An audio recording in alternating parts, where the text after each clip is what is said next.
Dear students, let's start with today's lecture. So in today's lecture we are going to discuss about the schools of Hindu law. Before starting this, let's have a quick recap of what we have done in the previous class. तो हमने पहले class में ये पढ़ा था कि Hindu law क्या होता है और फिर हमने ये समझा था कि हिंदू कौन होता है। हमने नेक्स्ट क्लास में सेकंड क्लास में हमने ये पढ़ा था कि हिंदू लॉ के सोर्सेस क्या होते हैं। हमने ये समझा था कि एंशियंट और मॉडर्न नाम के दो सोर्सेस होते हैं और हमने ये देखा था कि एंशियंट में श्रुति, स्मृति, कमेंट्री, डाइजेस्ट एंड कस्टम आते हैं और मॉडर्न सोर्सेस में judicial decision, legislation, justice, equity and good conscience आता है। तो अब हम आगे बढ़ते हैं and that is the school of Hindu law. ठीक है, अब क्यों हम रिकैप कर रहे हैं सोर्सेस ऑफ हिंदू लॉ का, क्योंकि यहाँ पे बहुत इंपॉर्टेंट है ये समझना कि ये जो स्कूल्स होते हैं ना, ये कहीं ना कहीं आते हैं हमारे एंशियंट सोर्सेस से। कैसे आते हैं थोड़ा वो समझाती हूँ आपको। तो हमने ये पढ़ा था कि जो श्रुति होती है वो रिविलेशन है जो रिवील की गई है भगवान के द्वारा ऋषि मुनियों को। अब जो जैसे रिवील किया गया, जैसा लिखा गया, वो हम वेद के नाम से उनको जानते हैं। लेकिन जो बाद में ऋषि मुनियों को याद आई, जो उनके स्मरण, जो उनकी मेमोरी बेस थी, उनको हम स्मृति बोलते हैं। राइट। और ये जो स्मृतिज है उनके ऊपर बहुत सारी कमेंट्रीज लिखी गई है। जैसे हम जानते हैं मनुस्मृति, याज्ञवल्क्य स्मृति। तो ये जो स्मृतिज है इनके ऊपर कमेंट्रीज लिखी गई है और ये जो कमेंट्रीज है उनको हम बेसिकली दो स्कूल्स में डिवाइड कर सकते हैं। ठीक है, सो दैट्स द रीजन कि हम क्यों फ्लैशबैक से आए हैं, दैट इज सोर्सेस से स्मृति का और स्मृति का स्कूल से क्या कनेक्शन है। ठीक है, तो नाउ बिकॉज आपको ये समझ आ चुका है कि स्मृति के इंटरप्रिटेशन के हिसाब से जैसे स्मृति को समझा गया है उसके हिसाब से हम स्कूल्स को दो पार्ट में डिवाइड कर सकते हैं। एक होता है आपका मिताक्षरा स्कूल और एक होता है आपका दायभाग स्कूल। मिताक्षरा स्कूल जो है, जैसे मैंने आपको बताया कि एक स्मृति है जिसका नाम है याज्ञवल्क्य स्मृति और इस स्मृति के ऊपर जो कमेंट्री किया हुआ है विघ्नेश्वरा के द्वारा, उसे हम मिताक्षरा स्कूल कंसिडर करते हैं। और जो जिम्बुद्वाहना के द्वारा ओके जिम्बुद्वाहना के द्वारा किया गया है उसे हम कंसिडर करते हैं हमारा दाएं भाग स्कूल। ठीक है, ये हमने पिछले क्लास में भी पढ़ा था। मैंने आपको सेम यही चीज पढ़ाई थी, तो वहां से आपको थोड़ा बहुत अब क्लैरिटी आ गया होगा। अब जब हम आते हैं इस टॉपिक पे, जब हम स्कूल के टॉपिक पे आते हैं, तो यहाँ पे एक बहुत इंपॉर्टेंट वर्ड है जो हमारे लिए समझना है एंड दैट इज कॉपर्सिनरी। ये कॉपर्सनरी वर्ड आखिर क्या होता है, इसे अंडरस्टैंड करने की कोशिश करते हैं। क्योंकि ये आपको आपके जो एक्ट्स हैं, जब आप एक्ट पढ़ने जाओगे, सक्सेशन एक्ट पढ़ोगे या फिर जब आप पढ़ने जाओगे अपने बेसिकली जैसे जो डिवीजन हो रहा है प्रॉपर्टी का, तो वहां पे ये जो वर्ड है ना कॉर्पसनरी, यहाँ पे आपको बहुत देखने के लिए मिलेगा। तो इसका अंडरस्टैंडिंग होना बहुत इंपॉर्टेंट है कि ये वर्ड का मीनिंग क्या है। ठीक है, तो ये जो वर्ड है, ये जो कॉर्पसनरी वर्ड है, ये डिराइव हुआ है हिंदू अनडिवाइडेड फैमिली से। ठीक है, जो हिंदू अनडिवाइडेड फैमिली होती है, हिंदू जॉइंट फैमिलीज होती है, ये वहां पे कॉर्पसनरी का मेन क्या बोलते हैं रिलेशनशिप है। किस तरीके से रिलेशनशिप है हम वो समझते हैं। सी, अगर वो एक जॉइंट हिंदू फैमिली है, ठीक है, तो अगर वो जॉइंट हिंदू फैमिली है तो उनकी प्रॉपर्टी भी होगी। अगर वो फैमिली है तो उनकी कुछ प्रॉपर्टी भी होगी। उस प्रॉपर्टी के एक या एक से ज्यादा ओनर हो सकते हैं, जो को ओनर भी हो सकते हैं और जो जॉइंट ओनर भी हो सकते हैं। तो इस तरीके से उस कॉपर्सिनरी का, उस प्रॉपर्टी का जो हिंदू जॉइंट फैमिली को बिलोंग करता है, उनका जो बेसिकली उनका जो हेड होता है उसको हम कर्ता के नाम से डिनोट करते हैं। ठीक है, तो ये बात भी अगेन आप बहुत अच्छे तरीके से इसको समझिए कि अगर एक हिंदू जॉइंट फैमिली है तो उस हिंदू जॉइंट फैमिली की एक प्रॉपर्टी होगी। उस प्रॉपर्टी का जो डिवीजन है वो को ओनर्स और जॉइंट ओनर्स के बीच में होगा, जिन्हें कॉपर्सिनरी बोला जाता है। और इस कॉपर्सिनरी का जो हेड होगा उसे हम कर्ता के नाम से पहचानते हैं।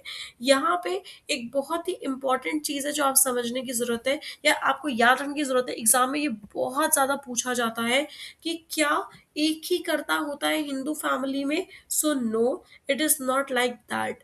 हिंदू फैमिली में एक से ज्यादा कर्ता हो सकते हैं। ये जो पॉइंट है ना, ये बहुत इंपॉर्टेंट है।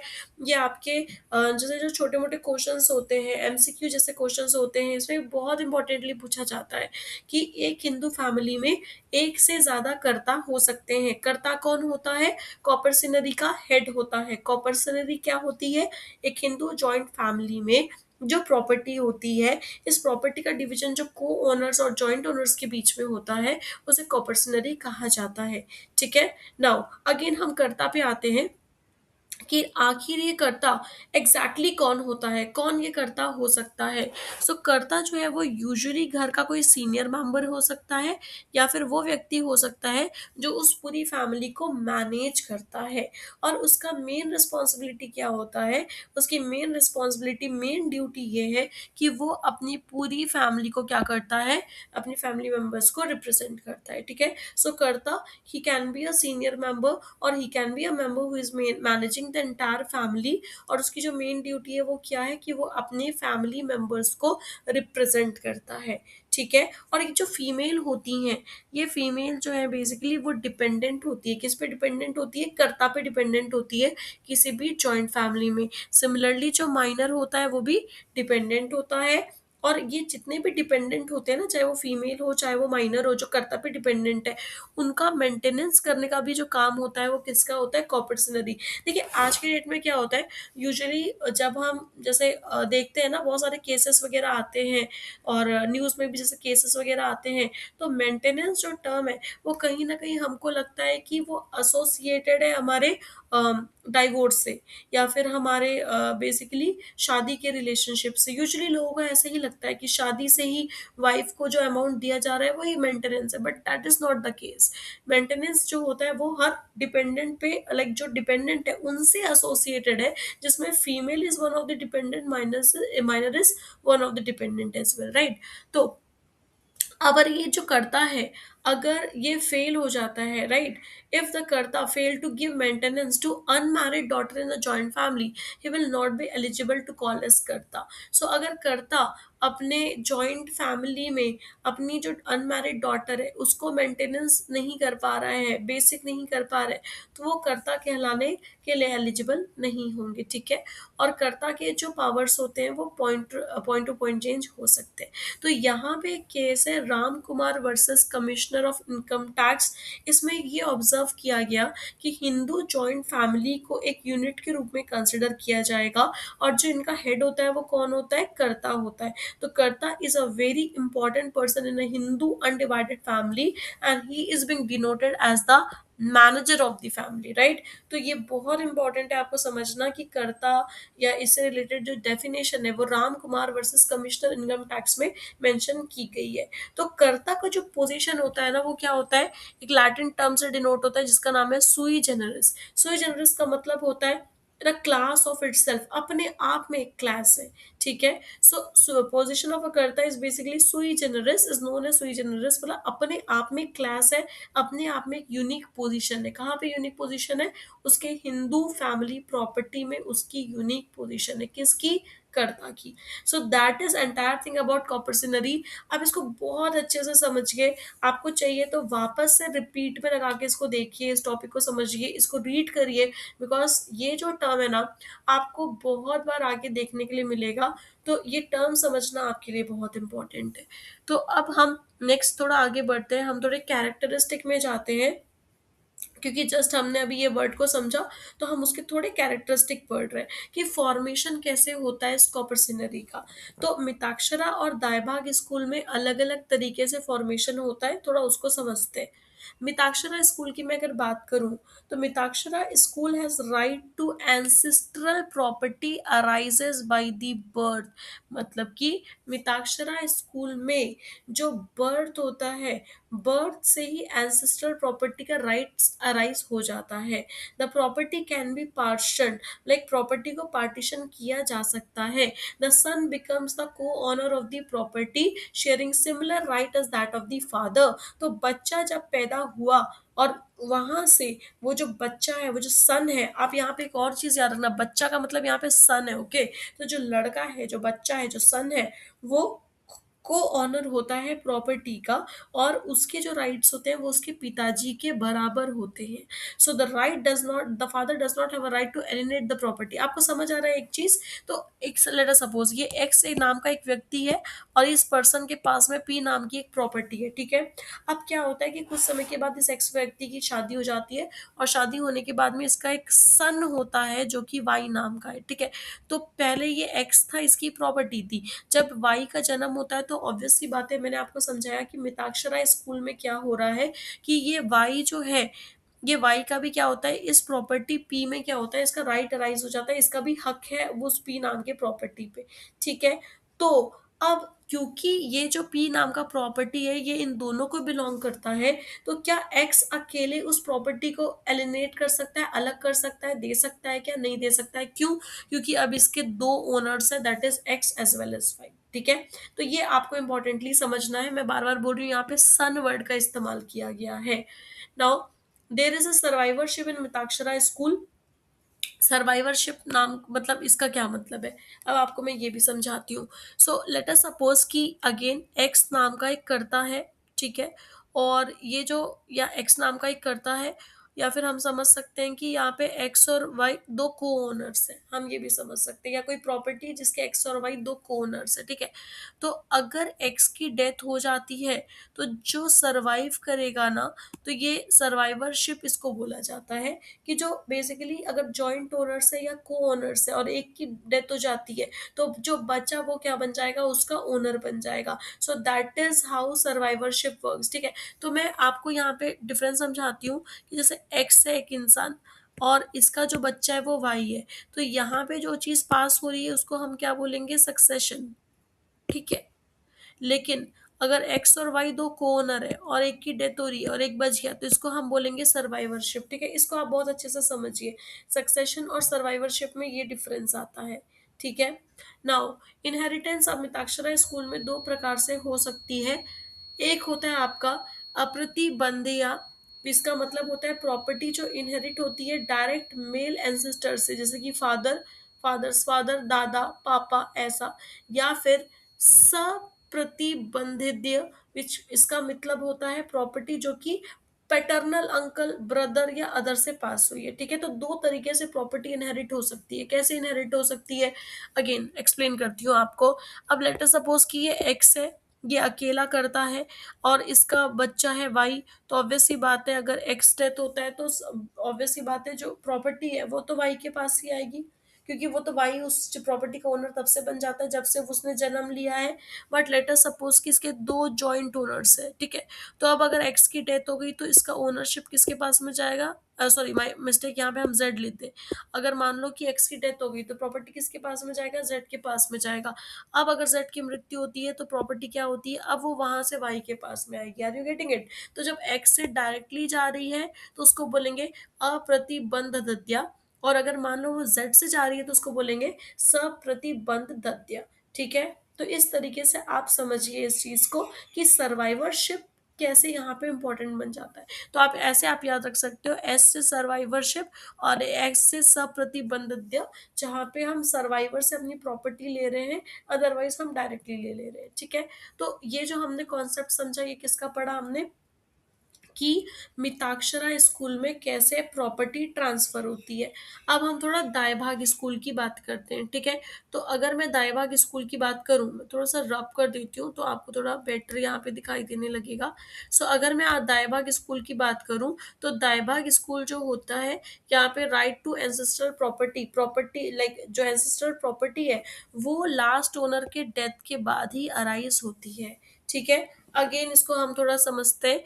तो दोनों में डिफरेंस क्या है, दोनों में क्या डिफरेंस है, थोड़ा आप बहुत इजी है, आप आराम से समझ जाओगे। एक्स एक ओनर है, किसका, पी नाम की प्रॉपर्टी का, ठीक है। अब वाई उसका बच्चा पैदा होता है और ये मिताक्षरा स्कूल है, तो एक्स और वाई दोनों ही इस पी नाम के प्रॉपर्टी के ओनर बन जाएंगे। सो ऐसे केस में वाई का भी उतना ही, मतलब वाई का हक है प्रॉपर्टी पी के ऊपर, तो एक्स अपने मन मर्जी से प्रॉपर्टी पी को एलिनेट नहीं कर सकता। लेकिन मैं दाएं भाग स्कूल की बात करूं तो एक्स जब तक जिंदा है वो तब तक प्रॉपर्टी पी का ओनर है। अब जब एक्स का डेथ होगा तभी वो प्रॉपर्टी किसके पास पास होगा, आपके वाई के पास होगा, और उसके बाद ही वाई क्या बन पाएगा, पी का ओनर बन पाएगा। ठीक है। सो इस तरीके से आप समझिए कि एक्स जब तक जिंदा है वो प्रॉपर्टी पी को एलिनेट भी कर सकता है क्योंकि पूरा अधिकार होता है। आपको डिफरेंस समझ आया ना अभी यहाँ पे? So this is basically what this is succession. अब इसको आप सक्सेशन समझ सकते हो कि डेथ के बाद में वो क्या हो रहा है, पास हो रहा है। ठीक है। जबकि हमने यहाँ क्या समझा था कि अगर वो जॉइंट ओनर्स है तो जो बच गया, एक्स खत्म हो गया, वाई बच गया, तो वो सर्वाइवरशिप है। तो सर्वाइवरशिप का कॉन्सेप्ट आता है मिताक्षरा स्कूल में, जबकि सक्सेशन का कॉन्सेप्ट आता है आपके दाएं भाग स्कूल में। ठीक है।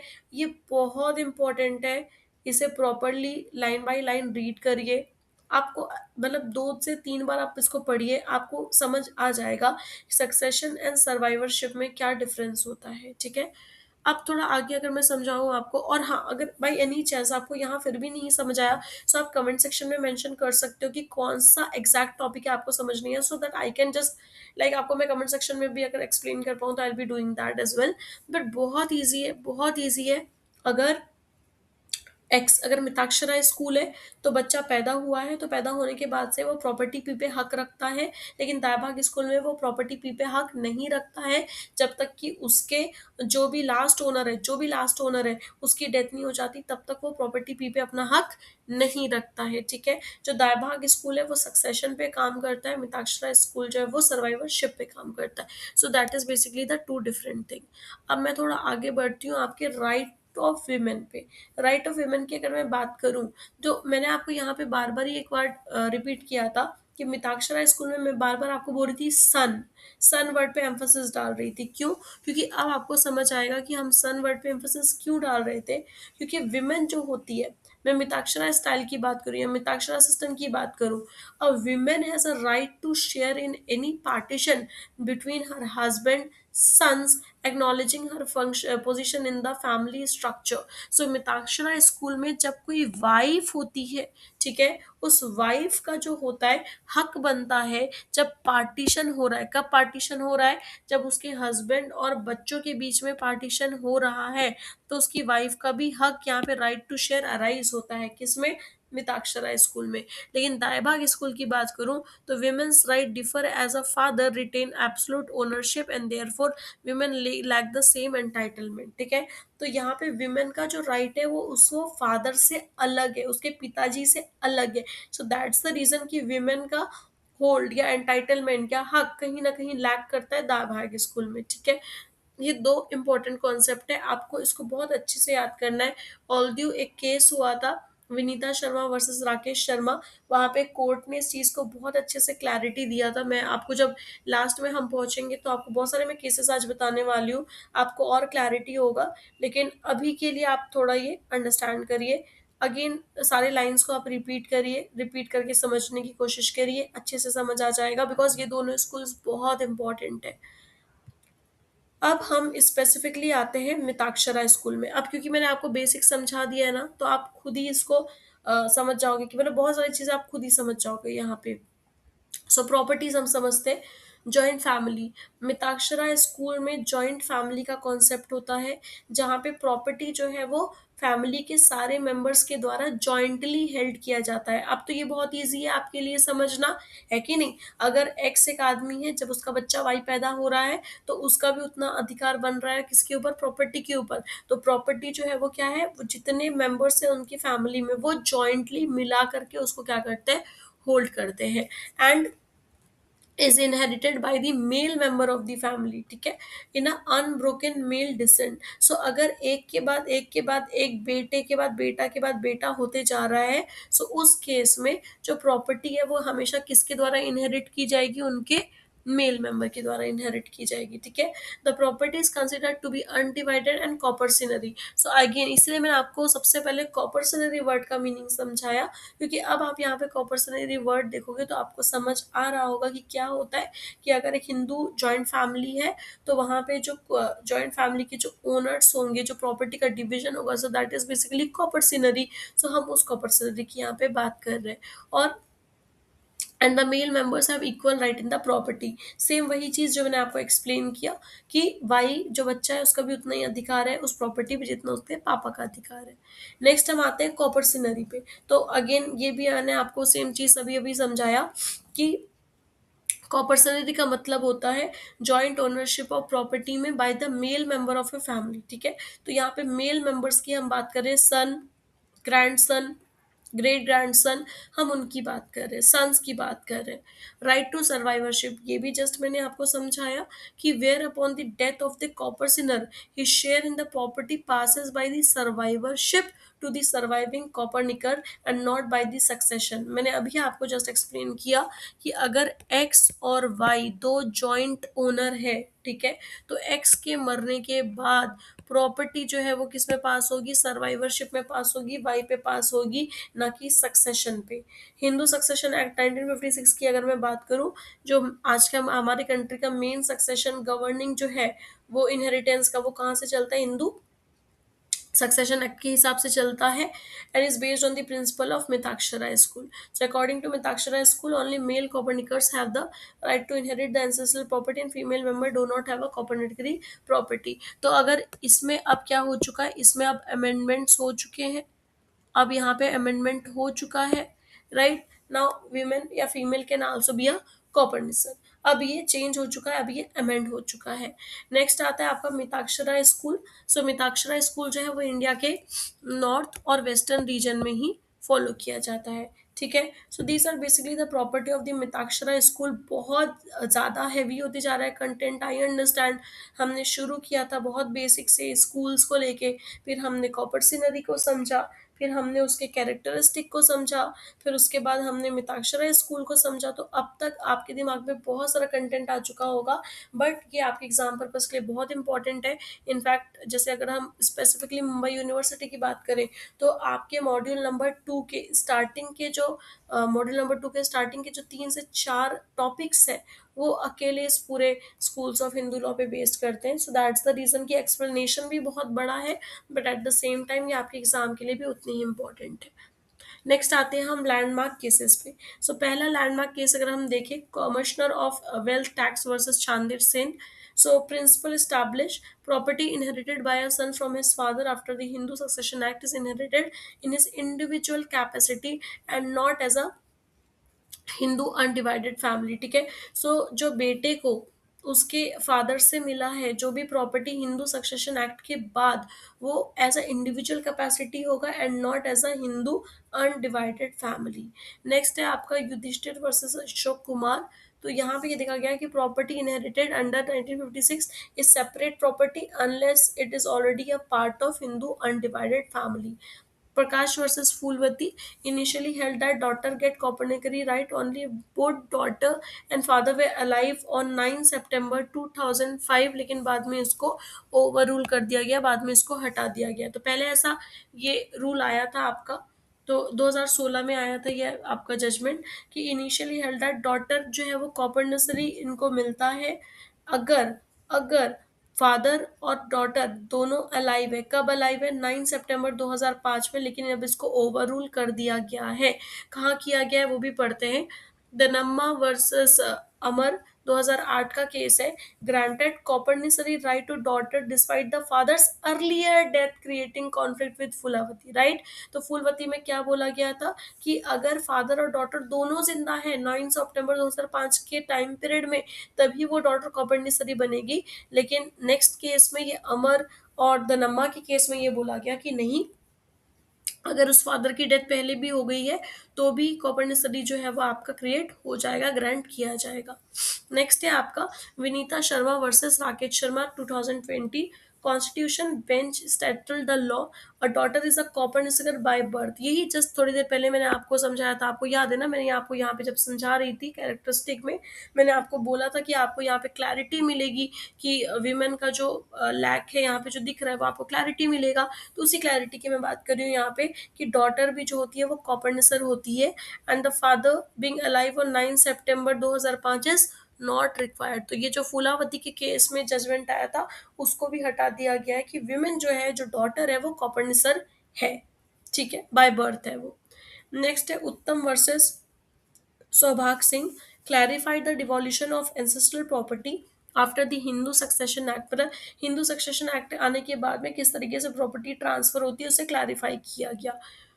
Gurupat खंदप्पा versus Hirabai explain the concept of notional partition under the section 6 of Hindu succession act. तो ये जो सेक्शन 6 होता है वो किससे डील करता है, ये basically female as a coparcener property से डील करता है।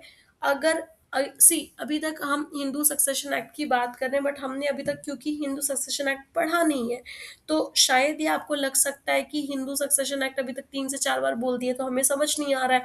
कोई इशू नहीं है, आपको कोई पैनिक होने की ज़रूरत नहीं है। मैं नेक्स्ट जो अपना लेक्चर बनाऊंगी उसमें मैं हिंदू सक्सेशन एक्ट को भी मेंशन कर दूंगी, तो फिर आप उसको भी एक बार ही रीड कर लीजिएगा, उसको भी समझिएगा।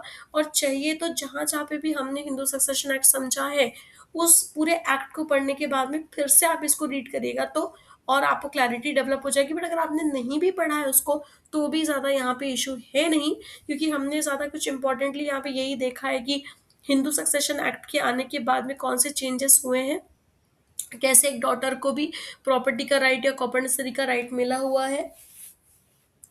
सो दैट इज बेसिकली हमने अभी तक समझा है, ठीक है। तो आई गेस कि मिताक्षरा स्कूल मैंने बहुत क्लियरली आपको एक्सप्लेन किया है, और मैंने आपको लैंडमार्क केसेस भी बहुत क्लियरली आपको समझा दिए। तो अब आते हैं हम दाएबाग स्कूल में। आई अंडरस्टैंड कि ये जो लेक्चर है बहुत लंबा होते जा रहा है, बट क्योंकि ये स्कूल साथ में है सो इट्स बेटर कि आप दोनों को साथ में समझो। आप चाहे तो ये भी कर सकते हो कि आप पहले स्टार्टिंग का कुछ पार्ट पढ़ लो, फिर से थोड़ी देर बाद वापस से थोड़ा ये बगी का पार्ट पढ़ो, अगर आपको इशू मतलब बहुत ज़्यादा एक बार में कंटेंट फील हो रहा है तो। But otherwise I would like recommend कि आप एक साथ में साथ साथ में ही पढ़ लीजिए। दाएभाग स्कूल, इंडिविजुअल प्रॉपर्टी। तो देखो यहाँ पे आप डिफ्रेंसिएशन समझो, मिताक्षरा स्कूल में हम जॉइंट फैमिली की बात कर रहे थे, दाएभाग स्कूल में हम इंडिविजुअल प्रॉपर्टी की बात कर रहे हैं। तो दाएभाग स्कूल जो है वो कॉन्सेप्ट, कौन से कॉन्सेप्ट को रिकॉग्नाइज करता है, इंडिविजुअल प्रॉपर्टी की प्रॉपर्टी जो होता है वो इंडिविजुअली इनहेरिट किया जाता है and not as a joint family. So कोई भी कॉन्सेप्ट कॉपर्निसरी का दाएभाग स्कूल में नहीं होता है, there is no concept of coparcenary in Dayabhaga school, and each individual has an independent ownership. तो हर व्यक्ति का खुद का ओनरशिप है, वो जॉइंट ओनरशिप नहीं है, ठीक है। अगर एक घर में एक व्यक्ति है तो वही वो ओनर है, वही उसके पास प्रॉपर्टी है और वही प्रॉपर्टी पास ऑन होने वाली है। जॉइंट फैमिली का कॉन्सेप्ट यहाँ पे नहीं आता, वो कहाँ पे आता है आपके, वो आपके मिताक्षरा स्कूल में आता है, ठीक है। नेक्स्ट है टेस्टामेंटरी सक्सेशन। अब क्योंकि आप लोग ऑलरेडी, मेरे को लगता है कि आप लोगों ने मुस्लिम लॉ वगैरह पढ़ा होगा, या आपने सक्सेशन थोड़ा भी आपने पिछले, अगर क्योंकि अगर इससे पहले थोड़ा भी आपने सक्सेशन पढ़ा होगा तो आपको टेस्टामेंटरी सक्सेशन के बारे में पता है। अगर नहीं भी पता है तो मैं आपको थोड़ा सा एक आइडिया दे देती हूँ। सक्सेशन जो होता है वो 2 टाइप का हो सकता है, ठीक है। एक होता है आपका टेस्टामेंटरी सक्सेशन, जो कि लिखा भी हुआ है यहाँ पे, और दूसरा जो होता है वो होता है इंटेस्टेट सक्सेशन, ठीक है। जब कोई व्यक्ति वसीयत बना के खत्म हो जाता है तो उसको हम टेस्टामेंटरी बोलते हैं, और जब कोई व्यक्ति बिना वसीयत के खत्म हो जाता है तो उसको हम इंटेस्टेट सक्सेशन बोलते हैं, ठीक है। तो टेस्टामेंटरी सक्सेशन मतलब कि कोई व्यक्ति खत्म हो गया और उसकी क्या है, वसीयत है। देखिए यहाँ पे बहुत प्रॉपर्ली लिखा भी हुआ है कि एक व्यक्ति has a right to make a will. Testamentary succession मतलब उस व्यक्ति की एक वसीयत है, और उस वसीयत में वो अपनी प्रॉपर्टी को अपने मन से क्या कर सकता है, डिस्ट्रीब्यूट कर सकता है। आपको समझ आ रहा है ना, आपको रट्टा मारने की जरूरत नहीं है। आप एक बात को अंडरस्टैंड करिए कि आपको रट्टा मारने की जरूरत नहीं है, आपको कॉन्सेप्ट समझने की जरूरत है, ठीक है। अब दाएं भाग स्कूल में हम क्या बोल रहे हैं कि अगर एक्स एक इंसान है, ठीक है, अगर एक्स एक आदमी है तो उस एक्स के पास में जो प्रॉपर्टी होगी वो प्रॉपर्टी उसकी खुद की होगी। ठीक है, तो अगर वो प्रॉपर्टी उसकी खुद की है तो फिर वो उसका मन है ना कि वो किसको देना चाहता है, किसको नहीं देना चाहता है। लेकिन अगर मैं मिताक्षरा की बात करूँ तो मिताक्षरा में अकेले एक्स नहीं है, ये एक जॉइंट फैमिली है, तो वो को ओनर्स भी वहां पे हो सकते हैं। तो अगर वहां पे को ओनर्स हो सकते हैं तो क्या वो अपनी प्रॉपर्टी को बिना अपने को ओनर्स से पूछे डिस्पोज ऑफ कर सकता है? क्या नहीं कर सकता। सो दैट मच इजी कि यहाँ पे विल बन सकता है। क्यों? क्योंकि इंसान की खुद की प्रॉपर्टी है और वो जैसे मर्जी उसे क्या कर सकता है, डिस्पोज ऑफ कर सकता है। Next is Hindu succession act. Hindu succession act ने बहुत सारे चेंजेस किए हैं दाई भाग स्कूल में भी। सो जैसे अगेन सेम चीज, डॉटर जो है उनका इक्वल राइट है इनहेरिटेंस को लेकर के, और डॉटर जो है उनका इक्वल राइट है अपने पेरेंट्स की प्रॉपर्टी को सक्सीड करने के लिए। ये अमेंडमेंट किए गए हैं हमारे हिंदू सक्सेशन एक्ट में, ताकि महिलाओं को भी, विमेन को भी, फीमेल को भी क्या कर सके, इक्वल राइट मिल सके, राइट राइट टू इक्वालिटी मिल सके। लास्ट प्रॉपर्टीज दायबाग स्कूल जो है वो आपके बंगाल, आसाम, उड़ीसा, बिहार। तो आप जैसे बहुत रट्टा मारने की जरूरत नहीं है। इंडिया का जो आपका ईस्टर्न पार्ट है, ऑलमोस्ट ईस्टर्न पार्ट है, so that is Bengal, Bengal के बाजू में आसाम, बंगाल के नीचे में उड़ीसा, बंगाल के ऊपर में बिहार। तो अगर आपने इंडिया का मैप थोड़ा भी समझा हुआ है तो बहुत मतलब बहुत ईजी है ये। बंगाल, बंगाल के जस्ट साइड में ही आपको बिहार मिलेगा, आपको साइड में आसम मिलेगा और नीचे में आपको उड़ीसा मिलेगा। तो ये बहुत ईजी है। आसपास के जो है यहाँ पे दाएं भाग स्कूल को माना जाता है। बाकी रेस्ट ऑफ दी जगह में Mitakshara school except Kerala. Okay, landmark cases हम देखते हैं। Katama Natchiar versus Raja of Sivaganga recognise important principle governing the Hindu succession including the Dayabhaga. Next है Baburam versus Indrapal, distinguish the principle of inheritance between Mitakshara and Dayabhaga की इनहेरिटेंस कैसे होता है उसको डिस्टिंग्विश किया गया था। State bank of India versus गवंडी Ram, two two primarily on the Hindu undivided family law. The court discuss the distinction between Mitakshara and Dayabhaga coparcenary. तो यहाँ पे बेसिकली क्या किया गया, डिस्टिंक्शन के बारे में बात किया गया है। ये केसेस फिर भी अगर आप याद रखते हो तो अच्छी बात है, लेकिन ये वाले जो लैंडमार्क केसेस है ना वो इम्पोर्टेंट है। ये जो हमने मिताक्षरा स्कूल में पढ़े ये ज्यादा इम्पोर्टेंट है। अब इम्पोर्टेंट केसेस थोड़े और मैं आपको बता देती हूँ जो रिसेंट में हुए हैं, जिसमें आपको बोला था कि Vineeta Sharma versus Rakesh Sharma, daughter is a coparcener by birth. Prakash versus Phoolwati, overruled on the father's living requirement, अभी जस्ट हमने पढ़ा। Dhamanna versus Amar, Amar conflict resolve by Vineeta Sharma, अभी थोड़ी देर पहले हमने समझा था कि अगर फादर जो है, जैसे फुलवती में क्या बोला था, पिताजी का 9 सितंबर 2009 को जिंदा रहना जरूरी है अगर वो फीमेल जो है उनको कॉपर्निसर बनना है। लेकिन ये हमने अमर का जो केस था उसमें इस चीज को कॉन्फ्लिक्ट में लाया था फुलवती के, बट विनीता शर्मा के केस में उसको क्लैरिटी दिया गया। Commissioner of wealth tax versus Chander Sen, अब इसको हमने अभी पढ़ा। Inherited property and Uttam versus Saubhag Singh, effect of succession on copper scenery.